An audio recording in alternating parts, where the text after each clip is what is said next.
Emma Sinclair had nothing.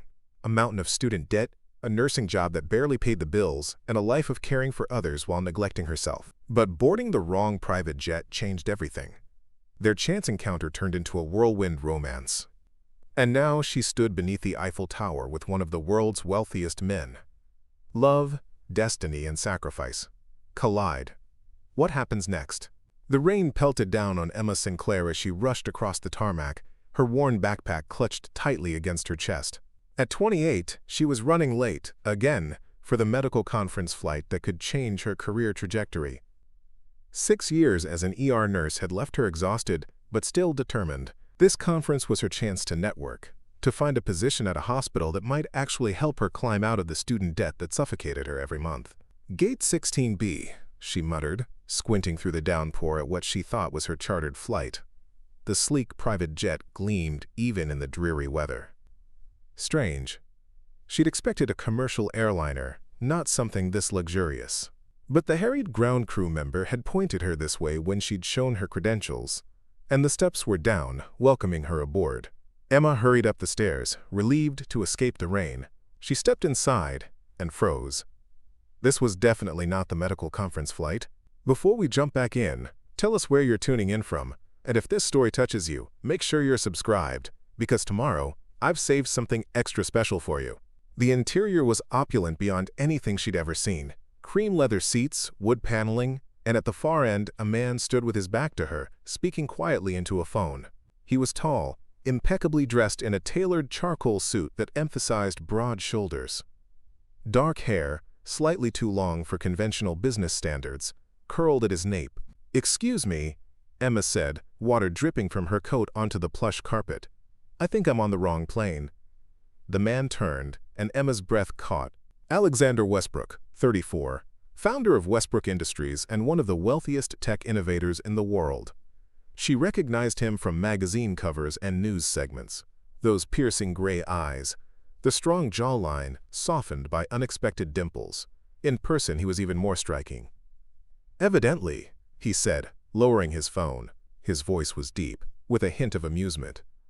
"Unless you're the new financial advisor I'm expecting." His eyes, cool and assessing, took in her rain-soaked appearance. Emma felt heat rise to her cheeks. "No, I'm a nurse, Emma Sinclair. I'm supposed to be on a flight to a medical conference in Paris, but clearly—" She gestured helplessly at the luxury surrounding them. "Clearly you've wandered onto my private jet instead." Alexander's expression remained neutral, but something flickered in his eyes. Curiosity, perhaps. "That flight would be from gate 61B, not 16B. Emma groaned. "The rain—" "I misread. I'm so sorry for intruding. I'll just—" She turned to leave, mentally calculating if she could still make her flight if she ran. "Wait." Alexander's command stopped her. "Paris, you said?" Emma nodded, clutching her backpack tighter. "That's where I'm headed. Business meeting." He studied her for a moment, his expression unreadable. "When does your conference begin?" "Tomorrow morning," Emma replied, confused by the question. Alexander glanced at his watch, then back at Emma. "Your flight is probably boarding now. You'll never make it across the terminal in time." He seemed to make a decision, nodding slightly to himself. "You can fly with me." Emma blinked. "I'm sorry, what?" "I have the space. You need to get to Paris. It's a practical solution." He spoke as though offering a ride across town, not a transatlantic flight on a private jet. "I couldn't possibly—" "Miss Sinclair," Alexander interrupted. "I'm leaving in 10 minutes with or without you. Make your decision." Emma hesitated. This was insane. People didn't just hop on Billionaire's private jets. But missing the conference wasn't an option. She'd saved for months for this opportunity, worked extra shifts, eaten ramen for weeks. Her career needed this break. "Okay," she said finally. "Thank you, Mr. Westbrook." "Alexander," he corrected, gesturing to a seat. "Sit. My assistant will be here shortly. She'll be surprised to find I've acquired a passenger." As if on cue, a polished woman in her 40s hurried up the steps, clutching a leather portfolio. She stopped short at the sight of Emma. "Mr. Westbrook?" The question in her voice was clear. "Rebecca, this is Emma Sinclair." She'll be joining us to Paris. Miss Sinclair missed her flight due to the weather. Rebecca's professional mask slipped for just a moment before she recovered. Of course. Welcome aboard, Miss Sinclair. She turned to Alexander. We're cleared for takeoff in 5 minutes. After Rebecca moved to the front to speak with the pilot, Emma shifted uncomfortably in the buttery soft leather seat. I feel like I should explain.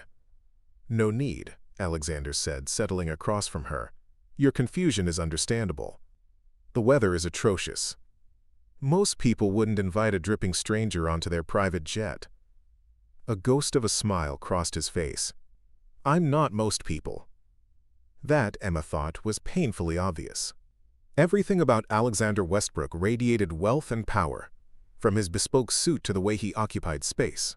Unapologetic and commanding. Yet there was something else. Something beneath the polished exterior that intrigued her. A shadow behind his eyes, perhaps. The same kind she recognized in her own mirror each morning. The jet began to taxi, and Emma gripped the armrests. She rarely flew, and never like this. Nervous flyer? Alexander asked, watching her whitened knuckles. Is it that obvious? Emma tried to laugh, but it came out strained. Try focusing on something else. He pressed a button, and a screen descended from the ceiling. Work, perhaps. What's this conference about? Grateful for the distraction, Emma explained the emergency trauma care symposium she was attending, hoping to specialize further. To her surprise, Alexander asked intelligent questions, showing genuine interest. The conversation flowed more easily than she expected, carrying them through takeoff and into the clouds. So why emergency medicine? Alexander asked, accepting a glass of scotch from the flight attendant who appeared silently. Emma declined a drink, still too aware of the surreal situation. I like the immediacy of it, she answered honestly. Every decision matters. Every second counts. It's exhausting, but fulfilling. She hesitated, then added, and I suppose I understand crisis. My mother was sick throughout my childhood. Heart problems. We lived in hospitals. When she died, I decided to become the kind of nurse who would have made a difference for her. Alexander studied her, his expression softening. Noble motivation. Emma shrugged, embarrassed by her candor. What about you? Why technology?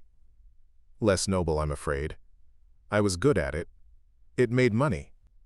His tone was matter-of-fact, but Emma sensed there was more he wasn't saying. That can't be the whole story. Alexander raised an eyebrow, unused to being challenged. After a moment, he relented. My father built a business empire through real estate, often through questionable means. I wanted something different. Technology solved problems, created solutions. It wasn't just about accumulating wealth. Yet you've accumulated quite a lot, Emma observed. Alexander's laugh was unexpected, a rich sound that transformed his face. Touché, Ms. Sinclair. As the flight continued, Emma gradually relaxed. They talked about books they'd read, places they'd visited, though Alexander's list was considerably more extensive than hers. She found herself sharing stories from the ER, the triumphs and heartbreaks. He listened intently, occasionally offering insights about his own work developing medical technology. Your company created the miniscan, didn't it? Emma asked suddenly, remembering the portable diagnostic tool her hospital had recently acquired. Alexander nodded. You've used it.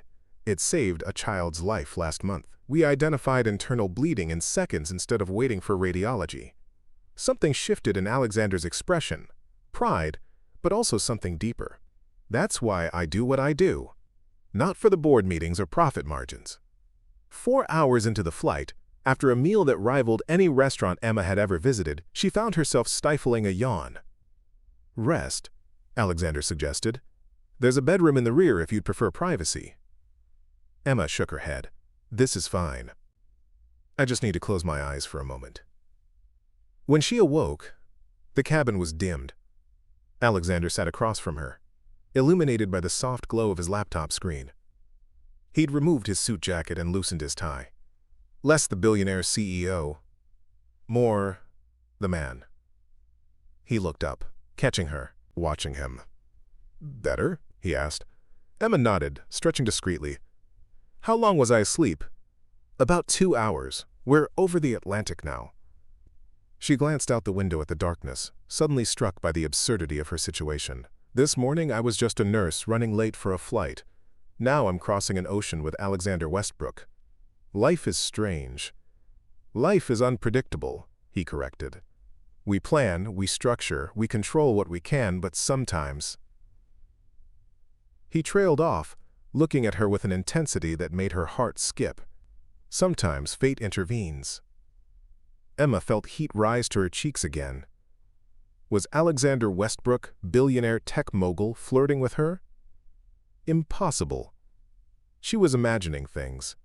"I should thank you properly," she said, changing the subject. "This is incredibly generous." Alexander closed his laptop. "Perhaps you can repay me." Emma tensed, suddenly wary. Noticing her reaction, Alexander's eyes widened. "Not like that. I meant with your expertise. The real reason I'm going to Paris is to visit Saint-Michel Hospital. We're donating new equipment. I could use someone who understands the clinical side. What actually helps nurses and doctors on the front lines." Relief flooded through Emma, followed by excitement. "I'd be happy to help. That's actually my specialty. Adapting technology for emergency settings." "Perfect."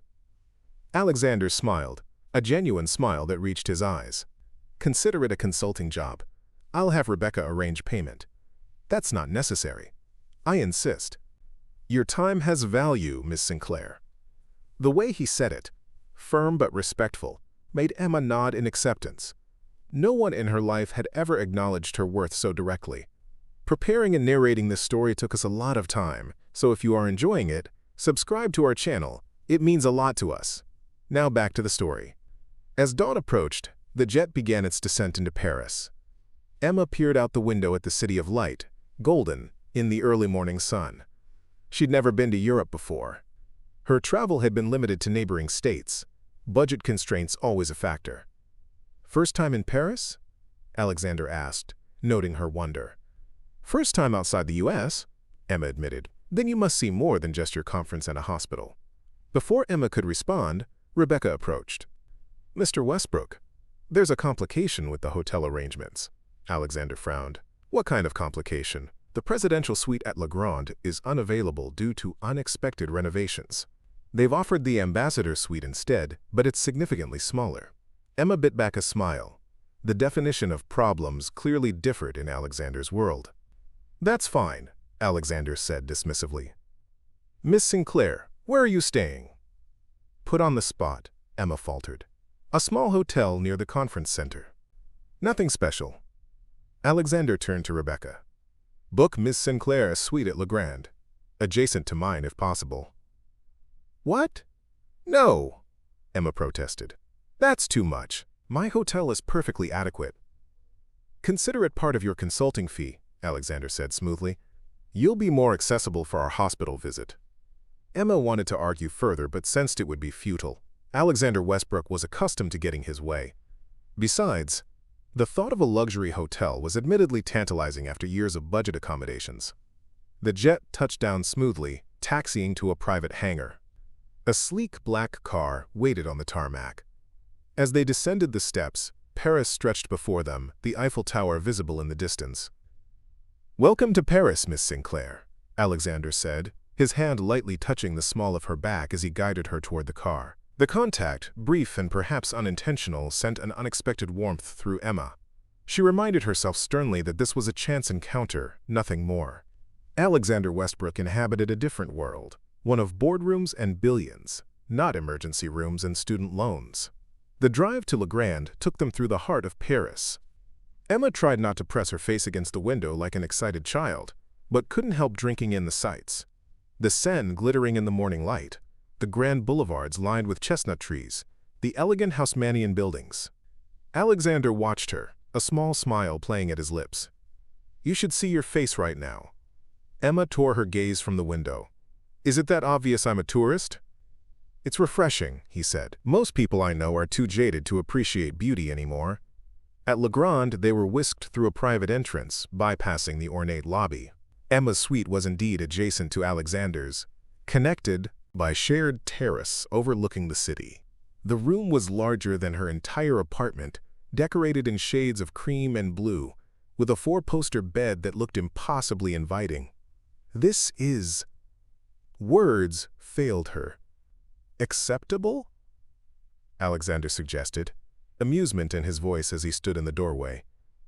Overwhelming, Emma corrected, but thank you. Your conference begins at 10, he reminded her. That gives you a few hours to rest. I have meetings this morning, but perhaps you could join me for dinner this evening. We can discuss the hospital visit. It wasn't really a question, but Emma found herself nodding anyway.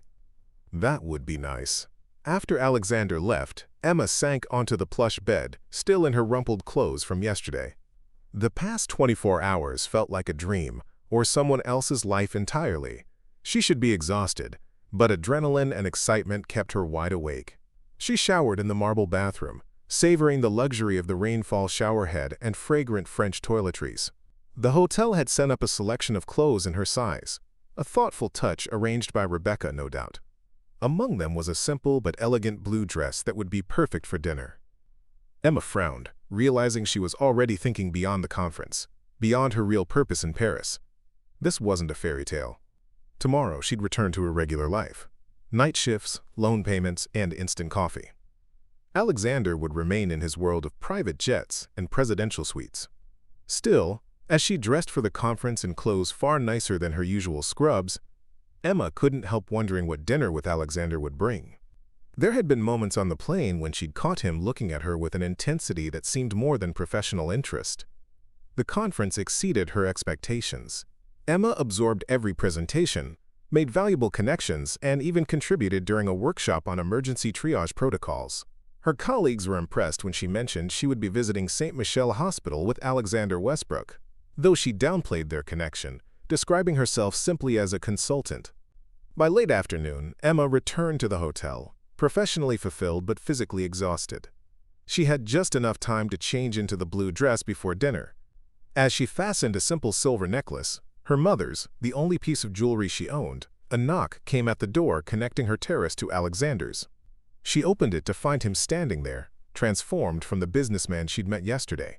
In dark jeans and a gray cashmere sweater that matched his eyes, he looked younger, more approachable. His hair was slightly tousled, as though he'd run his fingers through it. You look beautiful, he said simply. Emma smoothed the dress self-consciously. Thank you. So do you. I mean, you look nice too. She cringed inwardly at her awkwardness. Alexander smiled. I've made reservations at a small place near Montmartre. Not too touristy. Excellent food. Unless you'd prefer something more conventional? I trust your judgment, Emma said, realizing she meant it. The restaurant was indeed small and unassuming from the outside, but inside it was warm and intimate, with soft lighting and tables tucked into private alcoves. The owner greeted Alexander like an old friend, leading them to a corner table with a view of the street. You speak French, Emma observed as Alexander ordered for them both in fluent French.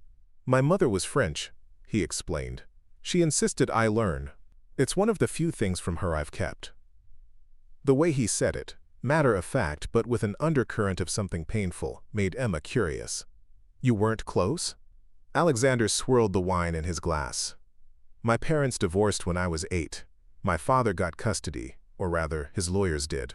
My mother returned to France. I saw her summers until I was 16, when she died of cancer. I'm sorry, Emma said softly. Alexander shrugged, but his casualness seemed practiced. It was a long time ago. What about your family?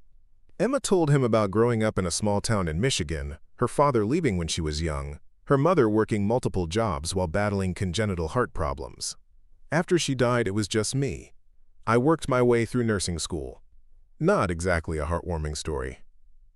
Yet here you are, Alexander said, saving lives and accidentally boarding billionaires' jets. Their laughter dissolved the momentary sadness, and dinner progressed with surprising ease. They discovered shared interests in classic films and obscure history podcasts. Alexander told stories about the early days of his company, working from a garage with two college friends. Emma shared anecdotes that made him alternately laugh and wince.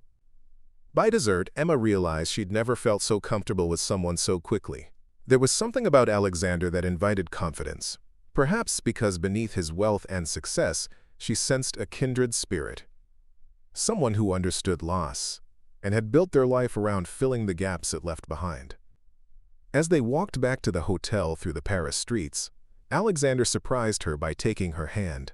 His palm was warm against hers, the contact sending pleasant shivers up her arm. "Cold?" he asked, noticing her slight tremor. "No," Emma answered honestly, meeting his gaze. They paused on a bridge over the Seine, the lights of the city reflected in the dark water below. The Eiffel Tower stood illuminated in the distance, a beacon in the night. "This doesn't feel real," Emma murmured. "What doesn't?" Alexander asked, standing close enough that she could feel the warmth of him in the cool evening air. "Any of it, being here, in Paris. With you." She turned to face him fully. "Why did you invite me on your jet, Alexander?" "The truth." Alexander was quiet for a moment, considering. "Initially? Practicality. You needed to get to Paris. I had the means." He paused. "But there was something else. The way you walked onto that jet, soaking wet, completely out of place, yet somehow belonging exactly where you were. I was intrigued." "Intrigued?" Emma repeated, testing the word. "Is that why you're holding my hand right now?" "No." Alexander's voice deepened. "I'm holding your hand because I haven't wanted to let go since the moment I took it." The honesty in his words took her breath away. This wasn't how the real world worked. Billionaires didn't fall for ordinary nurses they'd just met. Yet the way Alexander was looking at her made Emma wonder if perhaps, just this once, reality might bend to accommodate the impossible. Alexander's fingers tightened around Emma's as they stood on that Parisian bridge. The city of lights sparkled around them, but neither was looking at the view anymore. Their eyes locked, and Emma felt the world narrow to just this moment, just this man. "Emma," Alexander whispered, his voice low and intense. "I know this is unorthodox. We've known each other less than 48 hours, but I—" The harsh ring of his phone shattered the moment. Alexander closed his eyes briefly, frustration evident in the set of his jaw. He reluctantly released her hand and checked the screen. "I have to take this," he said apologetically. "It's the hospital director." As Alexander stepped away to answer the call, Emma leaned against the bridge railing, her heart racing. What was happening here? This whirlwind connection felt both exhilarating and terrifying. She'd always been practical, grounded, the responsible one who made sensible choices. Yet here she was in Paris, contemplating the impossible with a man whose world couldn't be more different from hers. Alexander returned, his expression now professional. "The hospital visit has been moved up. They've asked if we can come tomorrow morning instead of the day after." Emma nodded, trying to hide her disappointment at the abrupt shift. "Of course. What time?" 8. I'll have a car waiting." He offered his arm as they continued their walk back to the hotel. The intimate moment on the bridge had passed, but something had changed between them, an acknowledgement of possibilities neither had expected. At the door to her suite, Alexander hesitated. "I should let you rest. Tomorrow will be a full day." "Alexander," Emma began, not sure what she wanted to say, but knowing she didn't want the evening to end like this, with business arrangements and polite goodbyes. He stepped closer, one hand coming up to tuck a strand of hair behind her ear. The gesture was tender, almost reverent. "We'll continue our conversation tomorrow," he promised, his eyes conveying what words couldn't yet. "Good night, Emma." His lips brushed her cheek, lingering just long enough to make her breath catch, before he disappeared through the terrace door to his own suite. Emma slept fitfully, her dreams filled with gray eyes and Parisian bridges. She awoke early, watching the sunrise paint the city in gold from her terrace. Over coffee delivered by room service, another luxury she could quickly grow accustomed to. She reminded herself sternly that this was temporary. Tomorrow she would return to the conference. The day after, she would fly home to her real life. Yet when Alexander knocked at the connecting door, immaculate in a tailored navy suit, Emma's resolve weakened. How could something feel so right when it made so little logical sense? "Ready?" he asked, his professional demeanor softened by the warmth in his eyes when they met hers. Emma smoothed her simple white blouse and pencil skirt, the most professional outfit among those the hotel had provided. Ready. The car ride to St. Michel Hospital was filled with discussion of the equipment Alexander's company was donating. Advanced trauma monitoring systems, portable diagnostic tools, and an innovative triage program. Emma was impressed by his detailed knowledge and genuine interest in how the technology would be used. "You really care about this," she observed. Alexander nodded. "Medical technology was my company's first focus. The rest, the phones, the consumer electronics, came later and made more money, but this has always been the heart of what we do." The hospital director greeted them enthusiastically, clearly starstruck by Alexander's presence. Emma hung back, content to observe, until Alexander deliberately drew her into the conversation. "Miss Sinclair is a trauma nurse specializing in emergency care," he explained. "Her insights have been invaluable in refining these systems." The director's expression shifted, reassessing Emma with newfound respect. As they toured the facility, Emma found herself naturally taking the lead in discussions with the medical staff, translating between their practical concerns and Alexander's technical solutions. They worked together seamlessly, anticipating each other's thoughts and building on each other's ideas. "You're a natural," Alexander murmured during a brief moment alone. "You should be doing this professionally, consulting on medical tech implementation." Emma laughed softly. "I think that requires more qualifications than just being accidentally on the right private jet." "Not necessarily," Alexander replied, his tone serious despite his smile. "Sometimes being in the right place at the right time is exactly what's needed. The rest can be learned."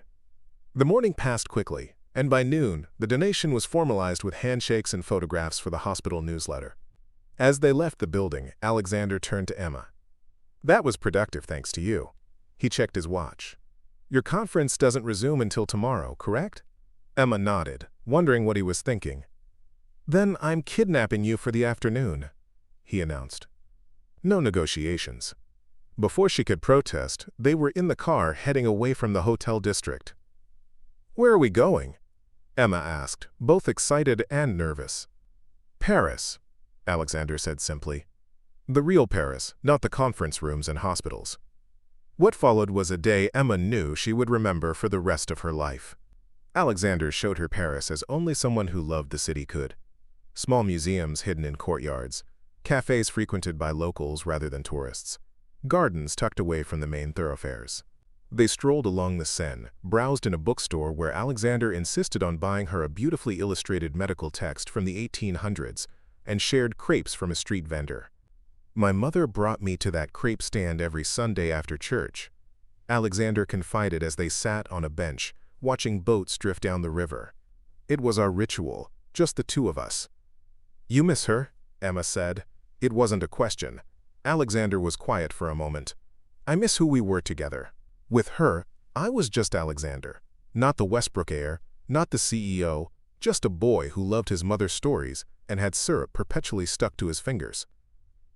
The vulnerability in his voice moved Emma deeply.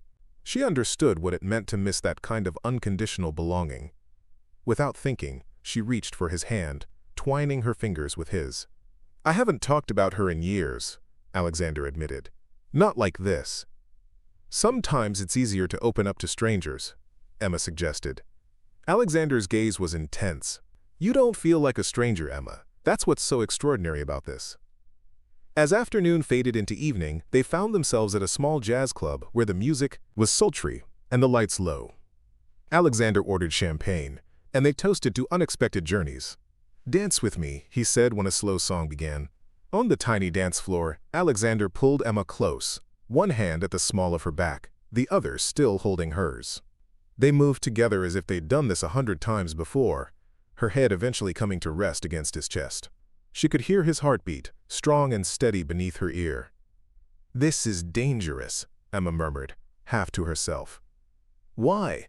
Alexander asked, his breath warm against her hair. "Because I go home in 2 days. Because this isn't real life." Alexander stepped back enough to look into her eyes, still moving slowly to the music. "What if it could be?" The question hung between them, laden with possibilities neither had anticipated when Emma mistakenly boarded his jet.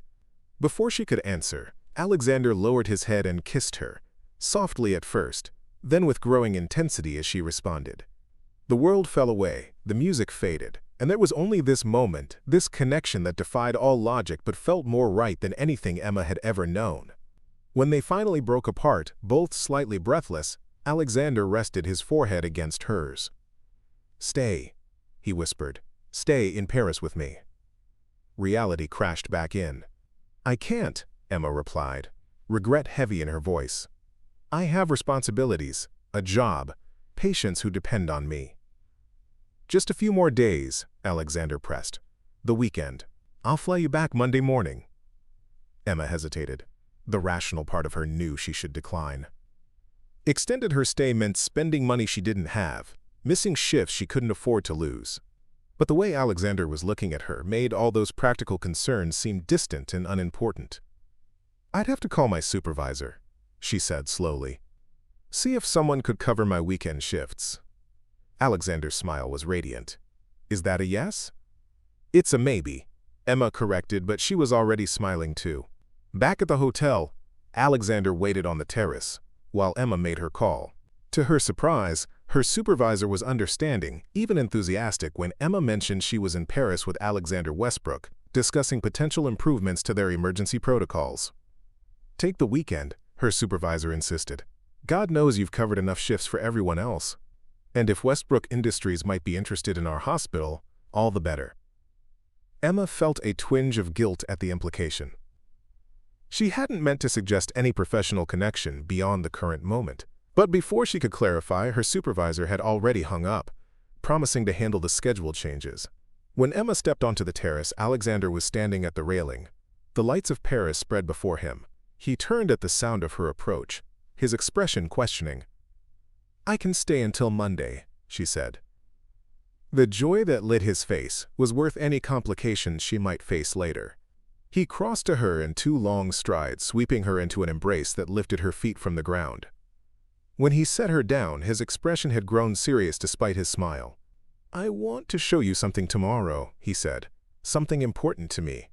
The next morning they drove out of Paris into the countryside. Rolling hills gave way to vineyards, small villages appearing and disappearing as they traveled further south. Alexander was uncharacteristically quiet, his expression contemplative. "Where are we going?" Emma finally asked after nearly 2 hours of driving. "Provence," Alexander replied, "where I spent my summers with my mother."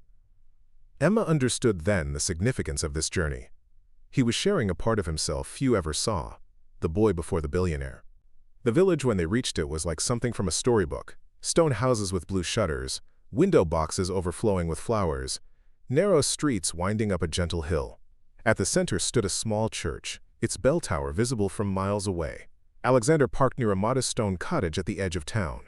"This was my mother's house," he explained as they got out of the car. "She left it to me, but I haven't been back in years." A caretaker met them at the door, an elderly woman who embraced Alexander with tears in her eyes, speaking rapid French. She had known him as a child, Emma gathered, though her own French was too limited to follow the conversation. The woman handed Alexander a set of keys before departing, leaving them alone. Inside, the cottage was simple but charming. Whitewashed walls, worn wooden floors, windows that opened to views of lavender fields. The furniture was draped with dust covers, the air still but not stale thanks to the caretaker's attentions. Alexander moved through the rooms like a man in a dream, touching objects, opening drawers, reacquainting himself with the past. Emma followed quietly, giving him space while remaining present. In what had clearly been a study, Alexander paused before a small desk. He opened a drawer and removed a weathered leather journal. "My mother's," he explained, his voice thick with emotion. "She wrote every day." He turned to Emma, the journal cradled in his hands. "No one knows I own this place. Not my board, not my executive team, not the press. It's the one thing that's mine alone."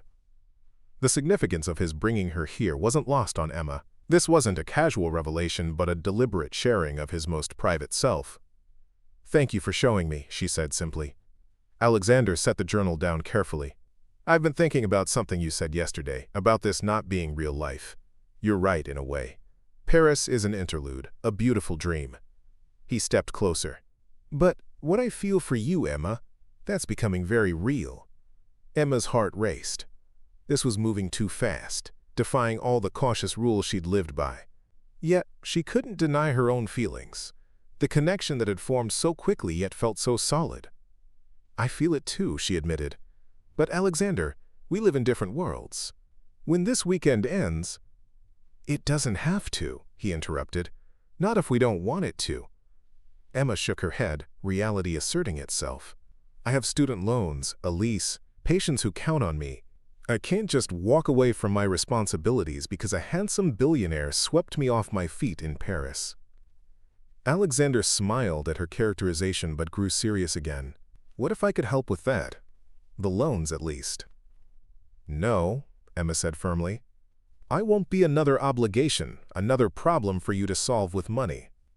That's not what I meant, Alexander protested, but Emma could see he'd struck a nerve. How many people in his life had wanted exactly that, his money, his influence, his power? I know, she said more gently, but this is all happening so fast. We need to be realistic. Alexander took her hands in his. Then, let's be realistic. We've known each other 3 days, and in that time, I've felt more alive, more myself, than I have in years. That's worth exploring, don't you think? Beyond this weekend? Put that way, it was hard to argue. Yes, Emma conceded. It is. They spent the day in the village, shopping at the local market, preparing a simple lunch in the cottage kitchen, walking through fields of lavender. By unspoken agreement, they set aside the question of what would happen after Paris, focusing instead on the precious hours they had together.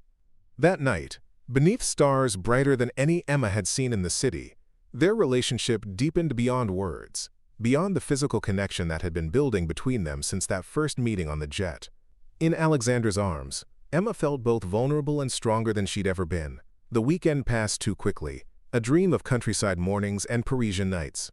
They dined in small bistros and famous restaurants alike, danced under the Eiffel Tower, walked the halls of the Louvre hand in hand. Through it all, Emma felt herself falling deeper, even as the practical voice in her head warned of the heartbreak to come. On Sunday evening, their last night together, Alexander arranged a private dinner on a Seine riverboat. As they drifted past the illuminated monuments of Paris, he raised his glass. To unexpected journeys, he toasted. Emma clinked her glass against his. And to wherever they lead. They had carefully avoided discussing the future all weekend, but now, with departure looming, it could no longer be ignored. I've been thinking, Alexander began, setting down his glass, about what happens tomorrow. Emma braced herself. This was where it would end, with fond memories and perhaps promises to stay in touch that would gradually fade as they returned to their separate realities. I have a proposition, Alexander continued, a professional one. This wasn't what Emma had expected. What kind of proposition? My company is launching a new division, focused specifically on emergency medical technology. After watching you at Saint-Michel, I'm convinced you would be an étoile asset to the team. As a consultant, to start, you could continue your nursing while advising us on practical applications. Emma stared at him, processing. Are you offering me a job? I'm offering you an opportunity, Alexander clarified. One that would allow us to see where this connection between us might lead, without you having to choose between your career and— He hesitated. And you? Emma finished for him. Alexander nodded. It would mean travel between New York and Boston, but we could make it work. He reached across the table for her hand. I'm not ready to say goodbye tomorrow, Emma. The proposal was tempting, professionally exciting and personally promising, yet something held her back. Is this really about my qualifications? She asked quietly. Or is it about finding a way to keep me in your life? Alexander's expression grew serious. Both, he admitted. I won't pretend otherwise. But that doesn't mean you aren't genuinely qualified. You have insights my engineers lack, practical experience they need. Emma withdrew her hand gently. I need to think about this. Of course, Alexander said, though disappointment flickered across his face. Take all the time you need. The remainder of the dinner was subdued. the weight of tomorrow's parting hanging over them. When they returned to the hotel, Emma retreated to her suite, needing space to sort through her tangled emotions. Alexander respected her distance, though the terrace door between their suites remained symbolically unlocked. Emma barely slept, weighing options and consequences until dawn lightened the sky. Alexander's offer was generous, life-changing even. But accepting felt like surrendering her hard-won independence, becoming dependent on his influence and connections. Could their fledgling relationship survive such an imbalance of power? Yet the alternative, walking away from this connection that had awakened something vital within her, seemed equally impossible. Morning came too soon. Emma packed her few belongings, her conference materials, the gifts Alexander had given her. She traced her fingers over the antique medical text, remembering the afternoon in the bookstore, his delight in finding something that perfectly bridged their worlds. A knock at the terrace door startled her from her reverie. Alexander stood there, already dressed for travel in a casual suit that probably cost more than 3 months of her salary. "The car will be here in an hour," he said. "For the airport." Emma nodded, unable to find words for everything she was feeling. Alexander crossed to her, taking her hands in his. "Have you thought about my offer?" "Yes," Emma said, meeting his gaze directly. "And I can't accept it, not as it stands." Pain flashed across Alexander's face before he controlled his expression. "May I ask why?" "Because I need to know if what's between us can survive in the real world. Not just in Paris, not just with you as my employer." Emma squeezed his hands. "I need to stand on my own 2 feet." Alexander was quiet for a long moment. "What are you suggesting?" "I'll go back to Boston. Back to my job and my life. And you'll go back to New York. To yours." Emma took a deep breath. "And if what we feel is real, we'll find a way to build something together as equals. Not as a billionaire and the nurse he rescued, but as Alexander and Emma." "Long distance," Alexander said slowly, as if testing the concept. "For now." Emma agreed. "Until we're sure." Alexander studied her face, a new respect mingling with the affection in his eyes. "You continue to surprise me, Emma Sinclair." "Is that a good thing?" she asked, uncertain. "It's an extraordinary thing." He pulled her gently into his arms. "I've spent my life surrounded by people who want something from me.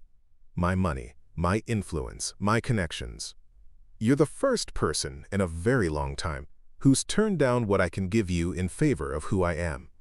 Emma leaned into his embrace, breathing in the scent of him, memorizing the feeling of being held like this.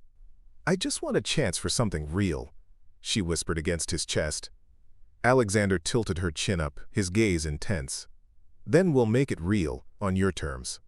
Boston to New York isn't so far. We can meet halfway, literally and figuratively." Relief and something deeper flooded through Emma. This was still uncertain, still fraught with challenges, but it felt right in a way his original proposal hadn't. "There is one thing I need to ask," Alexander said, his tone suddenly lighter. "Since you've rejected my professional proposition, would you consider a personal one?" Emma raised an eyebrow. "What kind of personal proposition?" Alexander smiled, the dimples that had first caught her attention appearing. "Have dinner with me next Friday, in Providence, halfway between Boston and New York." A laugh bubbled up from Emma's chest, releasing the tension of the morning. "That," she said, standing on tiptoe to brush her lips against his, "is a proposition I can accept." The goodbye at the airport was bittersweet. Alexander had arranged for Emma to fly home on his private jet, a luxury she accepted only because it meant a few more hours together. They talked about practical things, exchanging phone numbers, comparing schedules, planning for that Friday dinner in Providence. As the jet prepared for takeoff, Alexander kissed her one last time. "This isn't an ending," he promised. "It's a beginning on better terms."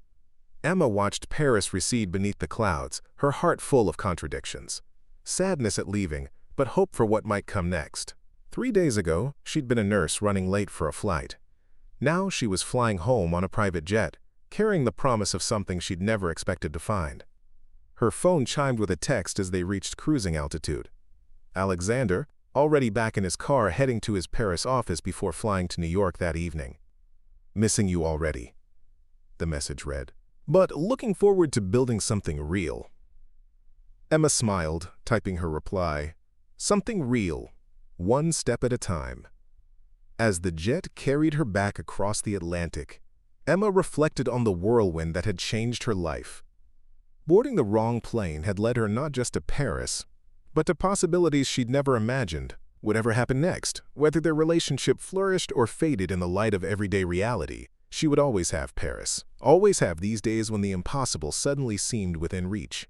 And perhaps that was the greatest gift of all, the reminder that life could still surprise you, that love could find you in the most unexpected places, and that sometimes the wrong turn led exactly where you needed to go. The reality of Boston hit Emma like a physical force as she exited Logan Airport.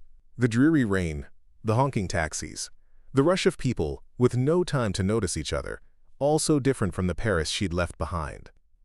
A far cry from the dream she'd been living for the past several days. Her apartment, when she finally reached it after an overpriced cab ride, seemed smaller than she remembered. The second-hand furniture, the stack of medical journals, the bills arranged neatly on her kitchen counter, all reminders of the life she'd temporarily escaped. Emma dropped her bag by the door and sank onto her worn couch, exhaustion washing over her. The jet lag was hitting hard, but it wasn't just physical fatigue. The emotional whiplash of going from Alexander's world back to her own left her disoriented.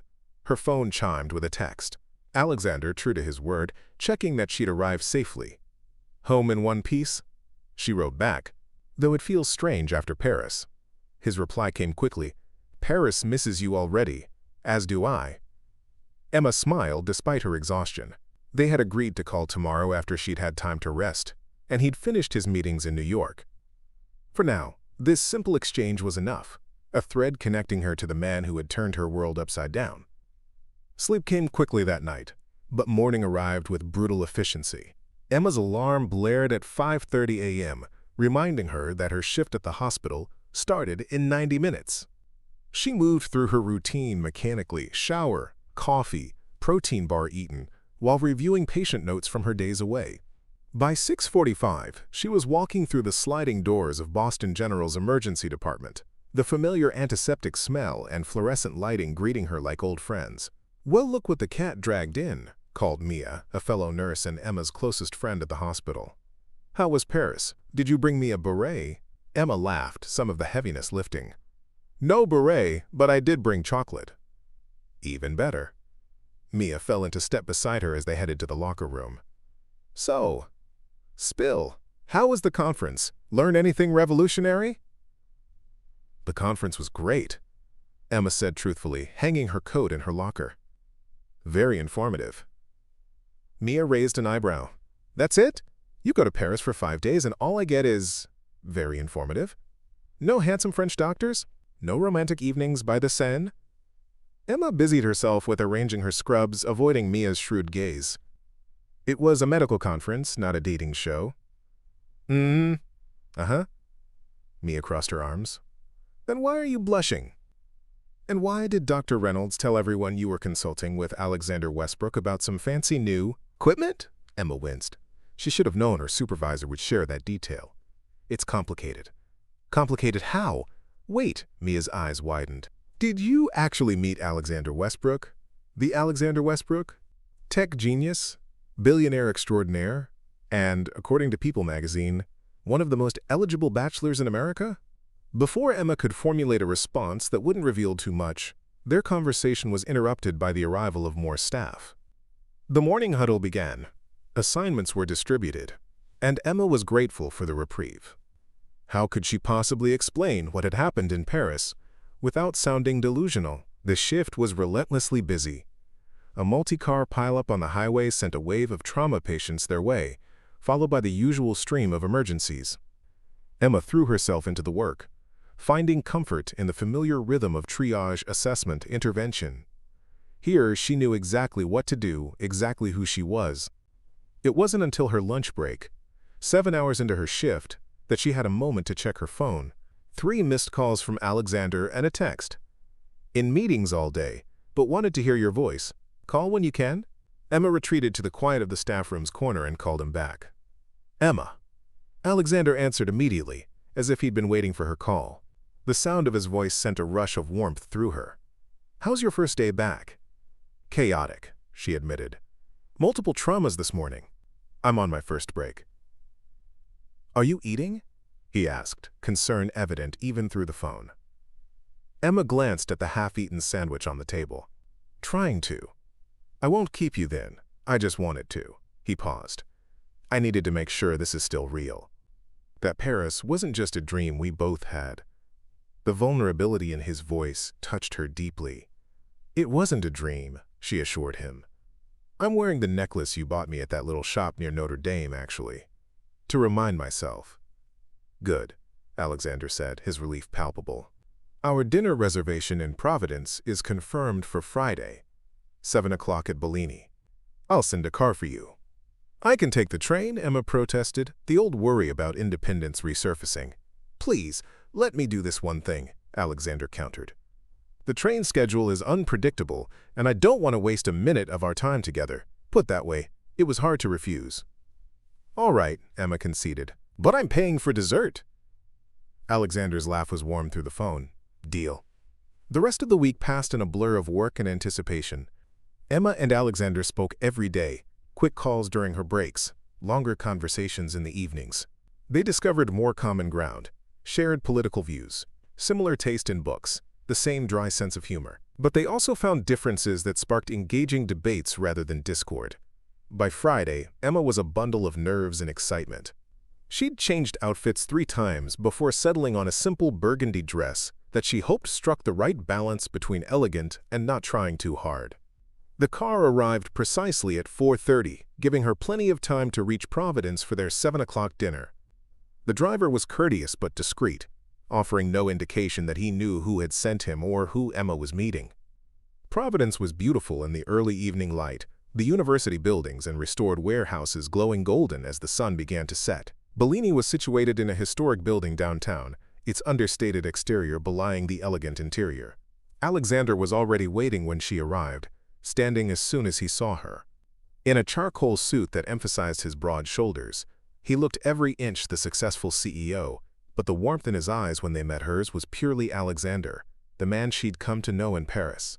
You're breathtaking, he said, taking her hands and kissing her cheek. You're not so bad yourself, Emma replied, trying to calm the butterflies in her stomach. Why was she so nervous? They'd spent 5 days together in Paris. Yet somehow, meeting here, in the real world, felt more significant.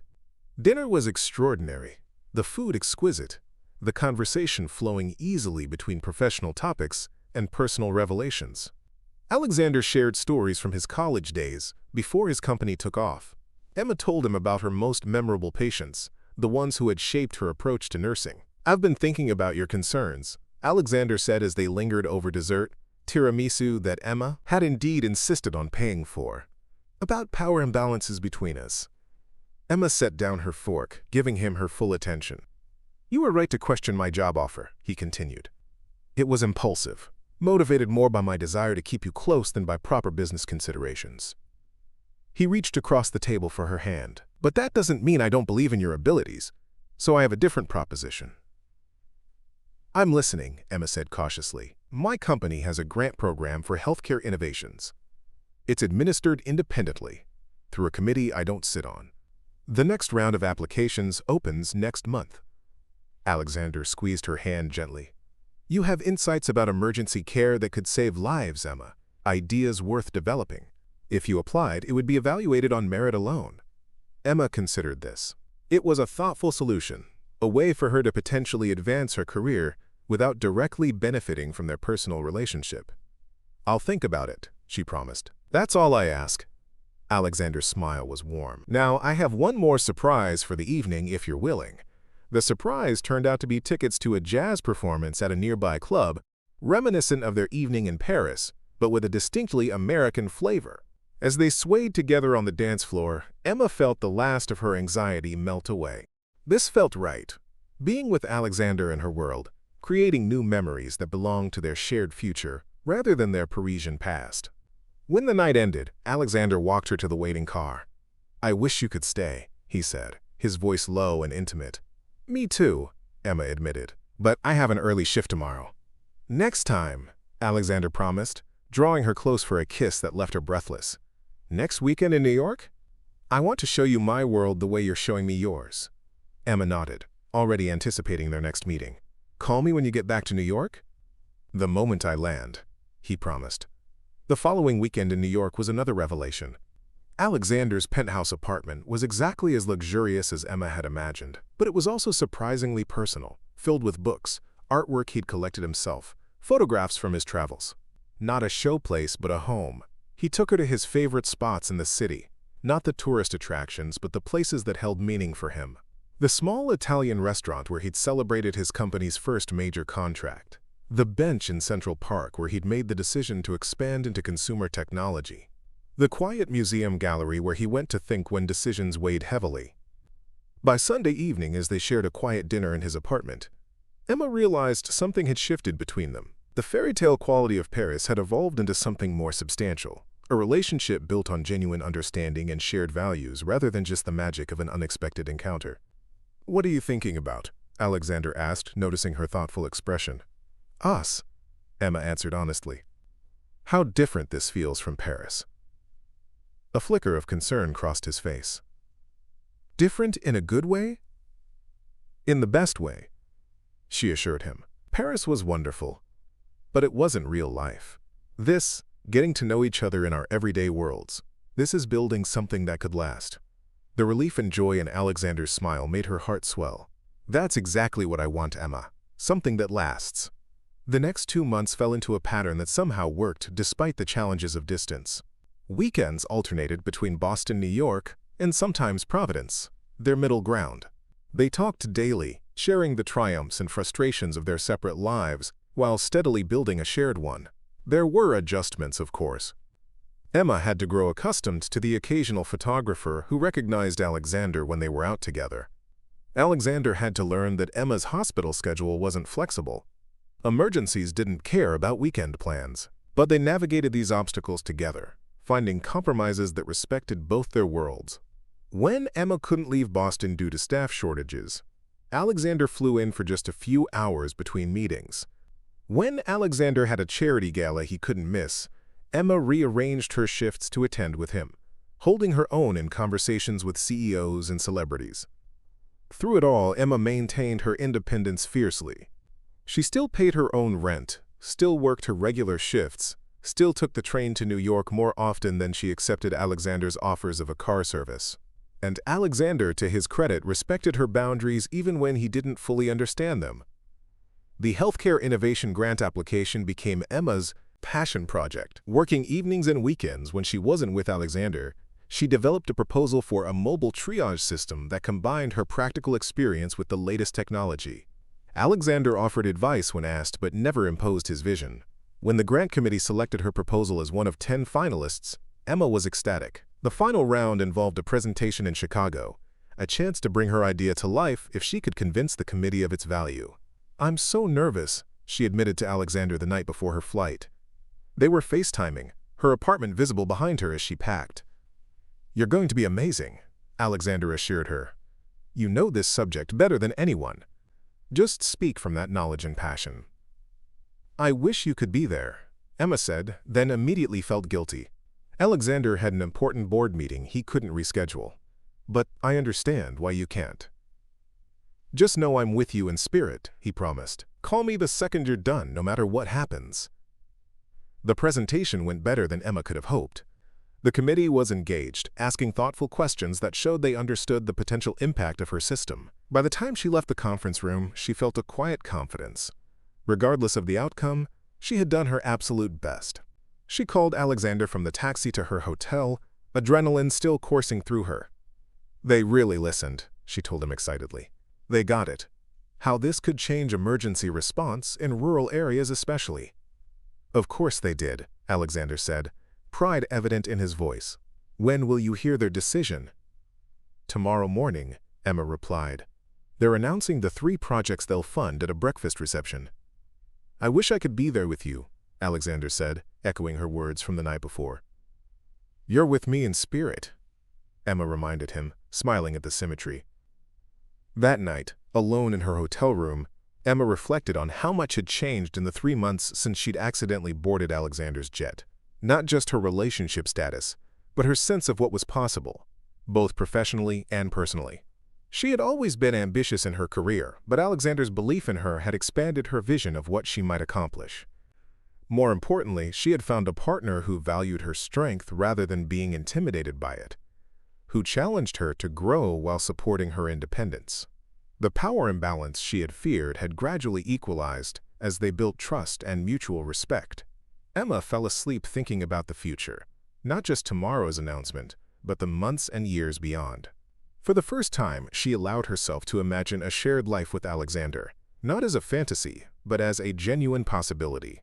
Morning came with a flurry of activity, shower, professional attire, last-minute review of her notes in case she needed to answer additional questions. Emma was so focused on preparing for the reception that she almost missed the text from Alexander. Good luck today. I believe in you.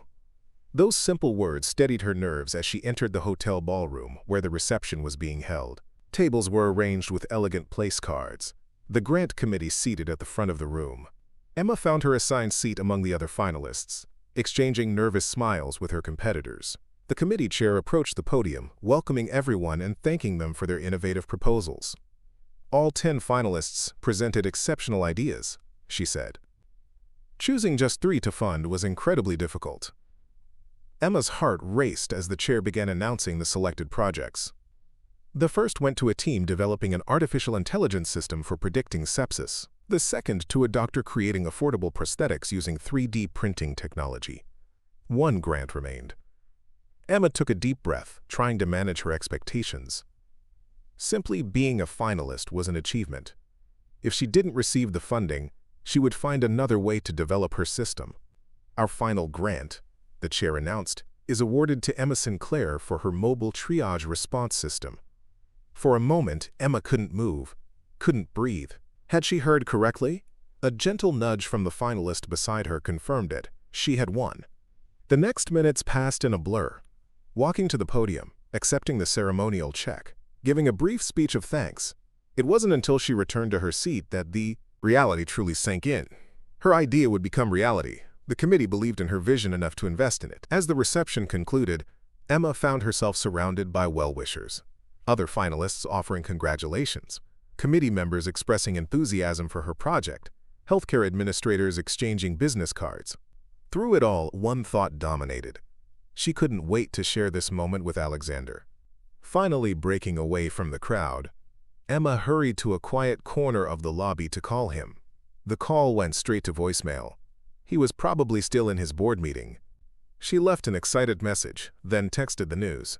I won! Can't believe it! Call when you can. As she headed back to her room to pack for her afternoon flight, the hotel concierge approached her. Miss Sinclair, a package was delivered for you. Puzzled, Emma accepted the small box. Inside was a delicate silver bracelet with a single charm, a tiny airplane. The card read simply, For new journeys, meet me in the hotel garden. Emma's heart leaped. Alexander was here? But how? His board meeting was scheduled to last all day in New York. She hurried through the lobby and out to the garden terrace, scanning the space for the familiar tall figure. And there he was, standing near a fountain, still in his board meeting suit, but with his tie loosened and a smile that outshone the morning sun. Alexander! Emma ran to him, throwing herself into his arms with abandon. How are you here? Your meeting. I rescheduled, he said, holding her tight. Some things are more important. Like being here for the most brilliant woman I know when she wins a major grant. Emma pulled back slightly, confused. But how did you know I would win? I didn't, Alexander admitted, but I knew you deserved to. And win or lose, I wanted to be here with you. He brushed a strand of hair from her face tenderly. I'm so proud of you, Emma. The sincerity in his voice brought tears to her eyes.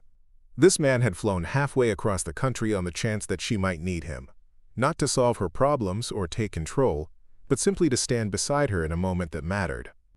I love you, Emma said, the words rising from her heart with such certainty that she couldn't hold them back.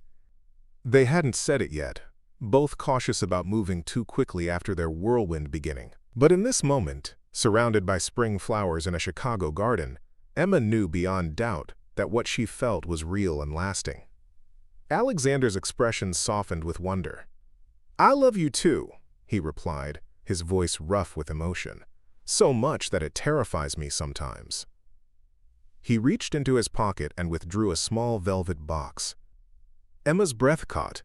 Not now, surely? It was too soon for that step, wasn't it? Alexander seemed to read her thoughts. "Don't worry," he said with a gentle smile. "It's not what you're thinking. Not yet, anyway." He opened the box to reveal a key. "This is to my apartment in New York, and to the house I just bought in Boston." "You bought a house in Boston?" Emma asked, stunned. Alexander nodded. "I'm opening a new office there for our medical technology division. It makes business sense, being closer to the hospitals and research facilities we partner with." His eyes held hers. "And it makes personal sense, too. Half my life is there now anyway." Emma took the key, its weight solid and significant in her palm. "Are you asking me to move in with you?" "I'm asking you to consider it when you're ready," Alexander clarified. "The Boston house has a separate apartment. You could have your own space while we figure out what works for us. Or you could keep your place. The key is symbolic as much as practical. It's about opening doors between our lives, creating possibilities." The thoughtfulness of the gesture moved Emma deeply. Alexander understood her need for independence, for equality in their relationship. This wasn't about sweeping her into his world, but about building a shared one. "I'll think about it," she promised, tucking the key into her pocket. "But I already know we're headed in that direction." Alexander's smile was radiant as he pulled her close again. "Speaking of direction," he murmured against her hair, "how do you feel about another trip to Paris to celebrate your grant? We could revisit where it all began." Emma laughed, joy bubbling up inside her. "I think," she said, standing on tiptoe to kiss him, "that would be a perfect full-circle moment." As they walked hand in hand through the garden, making plans for Paris and beyond, Emma marveled at how one mistake, boarding the wrong jet on a rainy day, had changed everything. Not through magical thinking or fairy tale romance, but through the hard work of two people determined to build something real together despite their different backgrounds. Their journey wasn't without challenges. There would be more adjustments as they navigated their different worlds, more compromises as they built a shared life. The grant project would demand Emma's time and energy. Alexander's company would continue to require his leadership. Distance would remain a factor until they decided where and how to merge their lives completely. But standing beside this man who had seen her strength and valued it, who had opened doors without pushing her through them, Emma felt certain of one thing. Sometimes the wrong turn led exactly where you were meant to go all along. 6 months after that fateful rainy day at the airport, Emma stood on the balcony of their Paris hotel room, watching the sun set over the city that had witnessed the beginning of their story. Alexander joined her, wrapping his arms around her waist from behind. "Happy?" he asked, his breath warm against her ear. Emma leaned back into his embrace, feeling the solid strength of him, the security of being loved for exactly who she was. "Completely," she answered truthfully. Tomorrow they would return to their real lives. Emma to her nursing shifts and grant project development, Alexander to his company and endless meetings. But they would return together, partners in the truest sense, building a future neither had imagined that rainy day when a simple nurse boarded a billionaire's jet by mistake and found herself on the journey of a lifetime. Up next, you've got 2 more standout stories right on your screen. If this one hit the mark, you won't want to pass these up. Just click and check them out. And don't forget to subscribe and turn on the notification bell so you don't miss any upload from us.